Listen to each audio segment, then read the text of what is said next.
Namun kejadian ini kami berharap menjadi satu refleksi bagi semua pihak, termasuk bagi pemerintahan daerah, bagi stakeholder, jajarannya, pihak Kamtibmas yang bertanggung jawab ya. Tentu ini hal yang serius ya, supaya tidak dianggap ini hal biasa atau business as usual. Universitas Jember atau UNEJ menarik 1.307 mahasiswa yang melakukan kuliah kerja nyata atau KKN di Kabupaten Lumajang, Jawa Timur. Hal tersebut dilakukan akibat adanya 2 unit sepeda motor milik mahasiswa UNEJ beserta KKN hilang saat berada di rumah Kepala Desa Tempeh Tengah, Kecamatan Tempeh, Lumajang. Serta 2 unit kendaraan mahasiswi KKN di Desa Alun-Alun, Kecamatan Ranuyoso juga hilang. Ketua LP2M UNEJ Profesor Yuli Witono mengatakan bahwa para mahasiswa KKN yang ditarik sebelum waktunya akan mendapatkan dispensasi dan kompensasi nilai. Menurutnya, mayoritas mahasiswa yang KKN di Lumajang hampir menyelesaikan program kerja pengabdian di desa. Namun, bagi mahasiswa yang punya hubungan baik dengan pemerintah desa tempat KKN, mereka tetap bisa menjalin hubungan baik dengan perangkat setempat.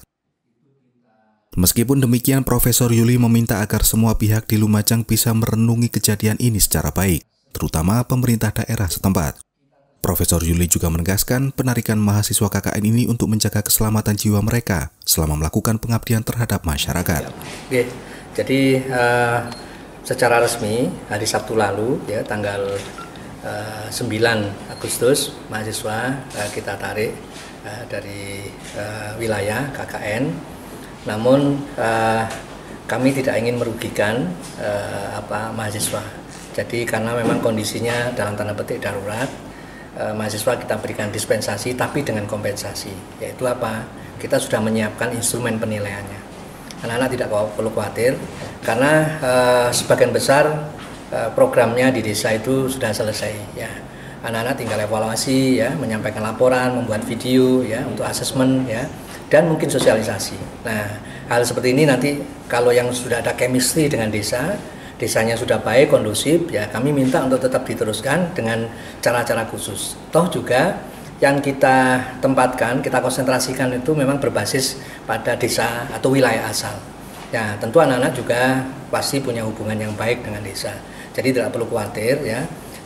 Namun kejadian ini kami berharap menjadi satu refleksi bagi semua pihak, termasuk bagi pemerintahan daerah, bagi stakeholder, jajarannya, pihak Kamtibmas yang bertanggung jawab ya. Tentu ini hal yang serius ya, supaya tidak dianggap ini hal biasa atau business as usual.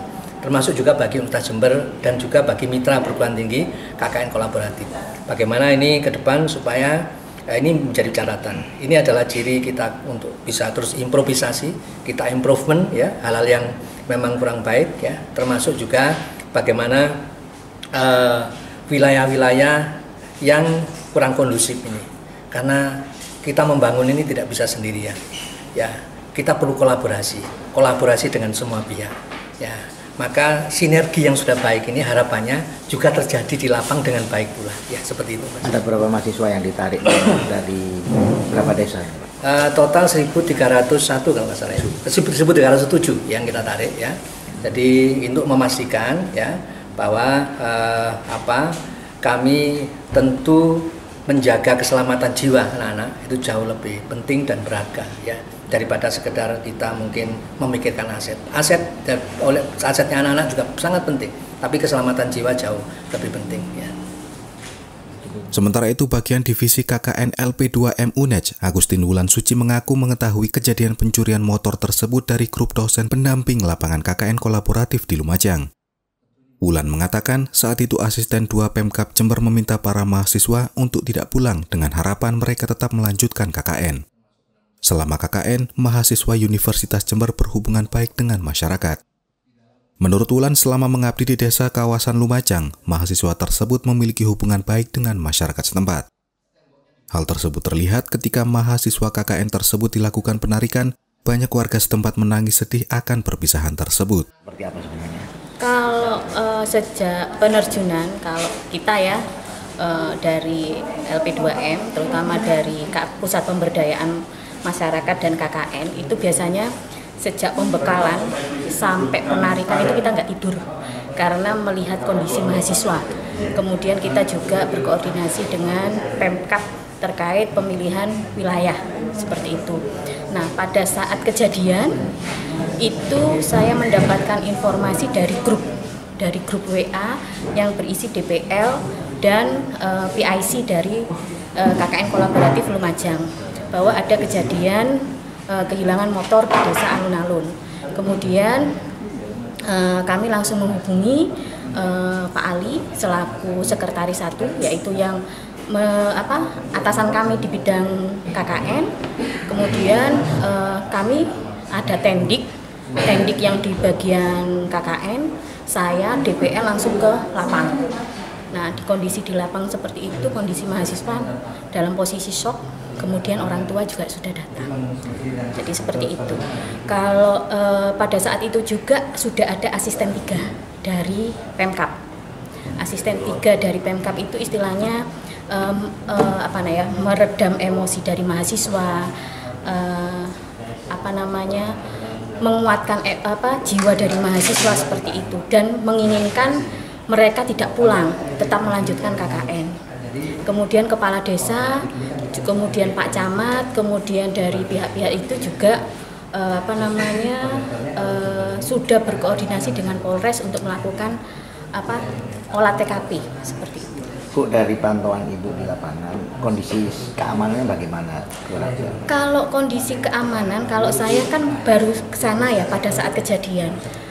Interaksi mahasiswa dengan masyarakat sekitar juga bagus, dan pada saat mereka meninggalkan juga hujan tetangisan. Jadi saya kira kalau itu keteledoran mahasiswa kemudian karena hubungan tidak baik dengan masyarakat, saya kira tidak.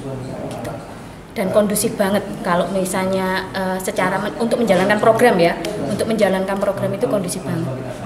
Untuk lokasi kehilangan maksud kami itu? Oh, kalau untuk lokasi kehilangan itu kalau menurut saya sih rawan, karena belakang itu kebun.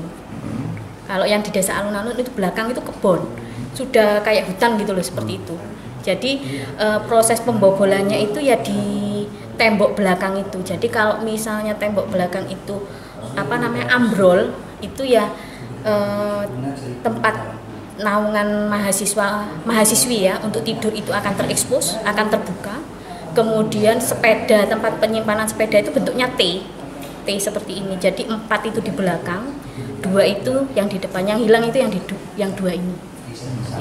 Artinya memang motor itu di dalam ruangan? Di dalam ruangan. Jadi di balai desa itu ada pintu yang untuk ke tempat tidurnya adik-adik, ke kantor, terus ke kamar mandi. Nah, kamar mandi itu, depannya kamar mandi itu tempat penyimpanan sepeda adik-adik. Itu kondisi tembok dibobol? Tembok belakang, tetapi masuknya nggak lewat tembok, masuknya lewat jendela di atas. Soalnya mungkin untuk membobol butuh waktu. Jadi pakai jendela dengan menggunakan tangga yang yang dari tetangga. Artinya memang lokasinya rawan. Kalau dilihat rawan atau tidaknya saya nggak bisa membicarakan rawan atau tidak, tetapi sangat beresiko kalau misalnya itu terjadi kecurian, itu sangat berpotensi. Padahal dekat ya Bu dengan lokasi tempat istirahat mahasiswa itu. Iya. Download Tribun X sekarang, menghadirkan lokal menjadi Indonesia.